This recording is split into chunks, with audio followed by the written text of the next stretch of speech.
Hello everyone, and thank you for watching another episode of my channel. Today's episode is going to be all about how I organize myself for my reports. So when I'm coming on day shift or night shift, I have a personalized report sheet that I use so that I can organize myself to take care of my patients. This is a copy of the night shift report sheet that I use. So I switch from days and nights every 8 weeks. So I just got off of day shift, a rotation of day shift, and now I'm going to be on a night shift rotation. So I pulled out my night shift report sheet. So this is just what I use. So up here, I'll put what room the patient is in.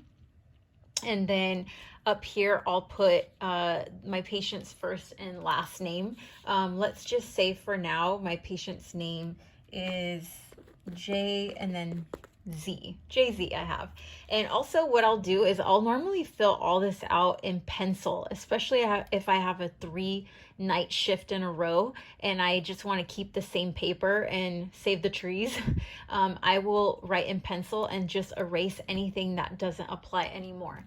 So let's say JZ is a 28-year-old male.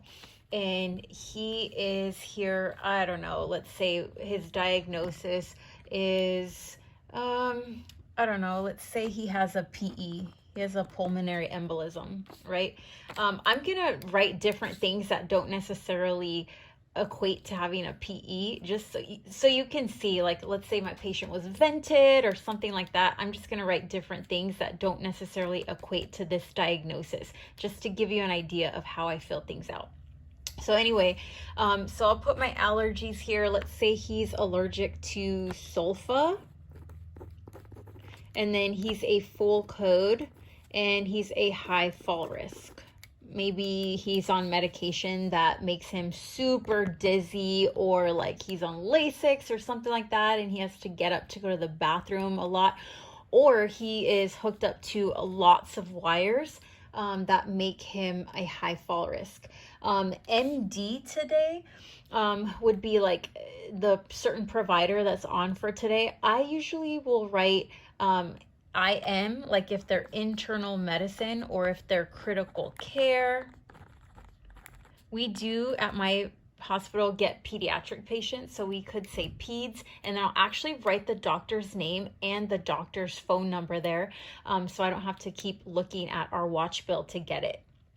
The admit date, I'll put the day he was admitted. Let's say he was admitted February 12th, and then that will let me know, like, okay, how long has this guy been in the ICU? How long has he been here? That, like, our goal is to get patients out, right? The longer the patient stays hospitalized, the higher risk they are for other hospitalization associated infections. So we want to make sure that we're not keeping him too long if he doesn't need to be in the hospital. So history of present illness, this is where we'll say, like, what led him up to coming to the ED to be admitted to the hospital. So maybe he was having shortness of breath times 1 week. Or maybe he was having chest pain, anything like that. This would be the history, the reason why he was diagnosed with this and what brought him to the hospital. Past medical history and past surgical history. So let's just say he has a history of hypertension, hyperlipidemia, and maybe he's diabetic. He's a type 2 diabetic. And then maybe for surgical history, I don't know, maybe he had a bilateral, oh, my pen's going off. Bilateral knee arthroscopy. Okay, this pen is like going out. I am going to stop this here and go get another pen. Okay, I'm back with another purple pen. It does work, so let's continue. Okay, so neuro stuff. This is like, is he ANO times 3? What is his level of consciousness, his GCS score, if he's had any fevers, if are his pupils equal and reactive to light, his motor strength, is he alert, is he able to talk, is he with it. We don't really use this MAS score a lot in our ICU, so I just usually cross it out or don't really look at it. And then pain management will be like, okay, is he having any pain? Okay, what has it been over the last shift? What have we been doing to treat it? So for example, maybe he has 4 out of 10, I don't know, low back pain. And then Tylenol, like IV or PO Tylenol has been helping it. We'll put that there, and then we'll say last dose given at, maybe it was given at 1700. So just things like that in that box. And I don't usually write like just all crazy like this, but I'm just trying to like show you, an example. So usually I'm a lot more organized than this. Let's see, respiration. What do his lungs sound like? Are they clear? These are all the quadrants in the lungs. Are they, does he have wheezes? Are there crackles or rhonchi? Anything like that would go here.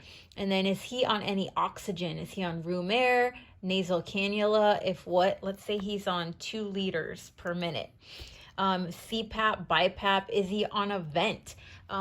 So if he was on a vent, this is the information for his vent. So the size of the ET tube, maybe it's 24 centimeters measured at his teeth, the mode, the rate, what percentage of FiO2 he's on, PEEP, is he on pressure support, the tidal volume, all of that would go here. And so you see, like, I would write this in pencil because this is pretty often going to change depending on how well or how unwell the patient is doing. So cardiovascular, we would say, okay, what's his heart rate been? Has he been sinus rhythm? Does he have a history of atrial fibrillation? Does he have any ectopy, like premature ventricular contractions or anything like that?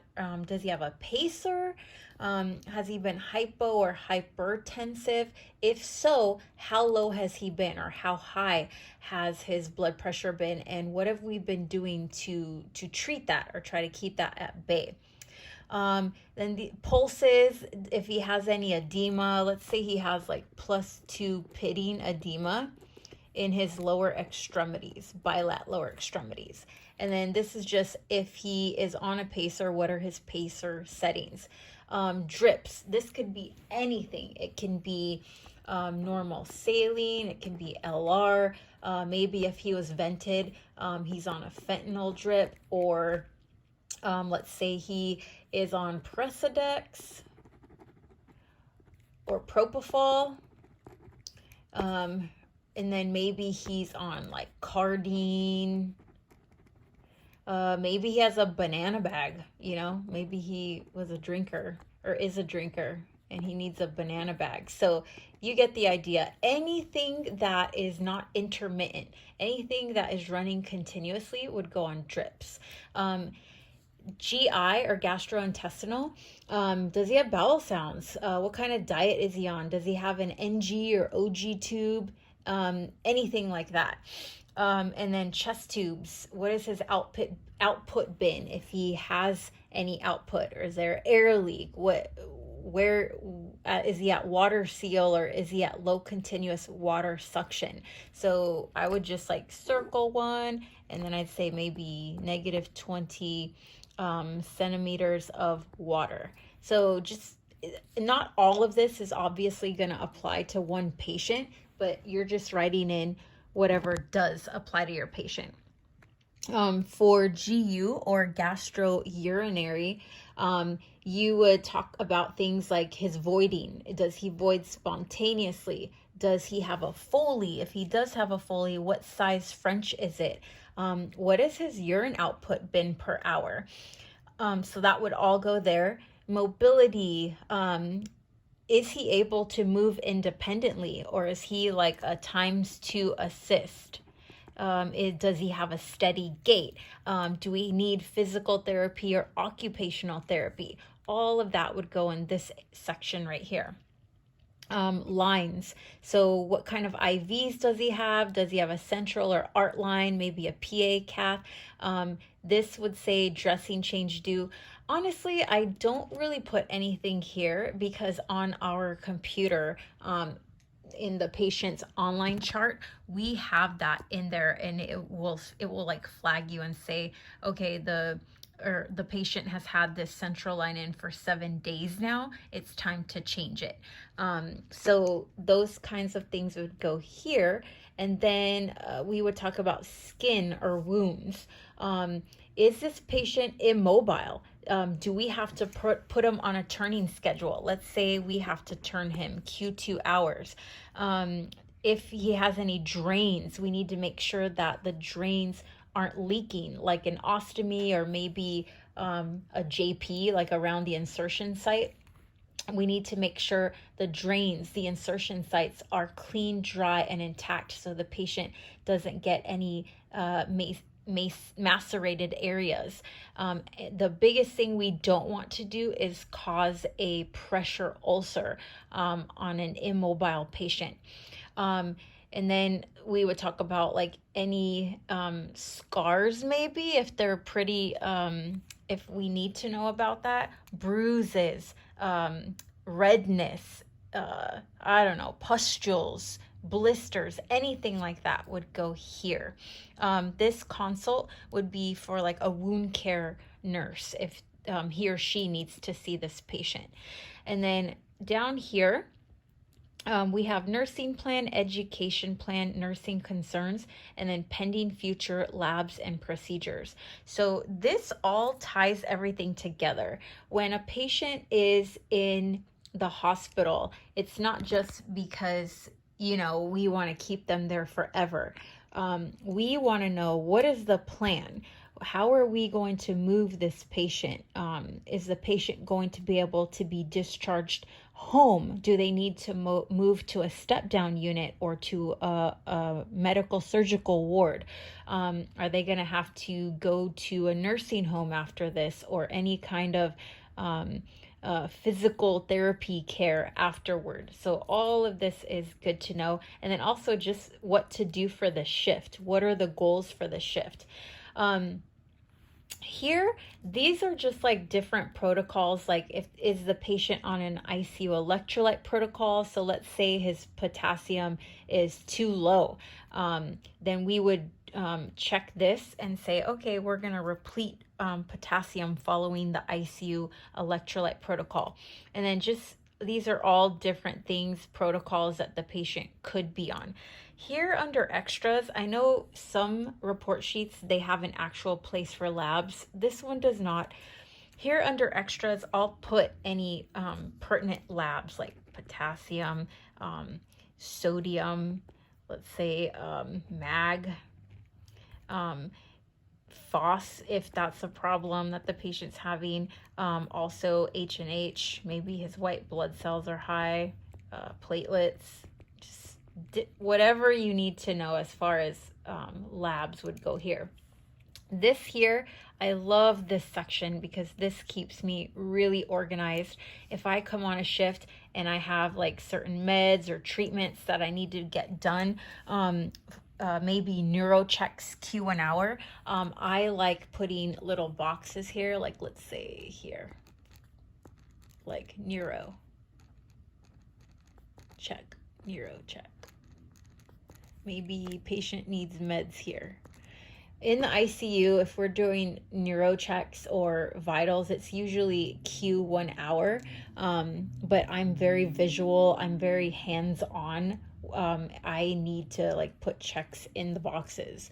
Also, let's say every shift you need to complete certain things. So for our hospital, we have to do obviously an assessment every 4 hours. So I'll put like assessment every 4 hours down the line. We have to do a care plan. And then we have to do like a little 24-hour note, which is like nursing notes basically. So we have to do these at a minimum every 4 hour, and then this one every shift, and this one a full assessment at the start of the shift, and then every 4 hours, just based on what the patient is here. So let's go back to PE. We would definitely have to like listen to his lungs, and see if he's having any pain, what things like that. So we would check that every 4 hours as well. So yeah, there's a lot that goes into one shift. This definitely keeps me organized, and this is just one example of what a nursing report sheet can look like. As you can see, there are a lot of moving parts to just having one patient, especially if your patient is on a lot of medications or has a lot of treatments that have to happen within your 12-hour shift. So it's super, super important to stay organized, and the nursing report sheet is one way to stay organized. As you go through your nursing career, you will have all kinds of nursing report sheets, and a lot of times you'll just have it in your head. It won't be laid out like this sheet of paper. You'll just know like, okay, this is what I need to know, and then you'll go from there. But it is nice to have like those time slots to keep you on track and make sure that you don't miss anything that your patient needs for that shift. So I hope this video gives you some insight, or it helps you to think about nursing in a little bit of a different way, or maybe it gives you ideas for something that you want to put on your report sheet. So thanks again for watching. I hope all of you are staying happy, healthy, and safe, and I will see you in the next video.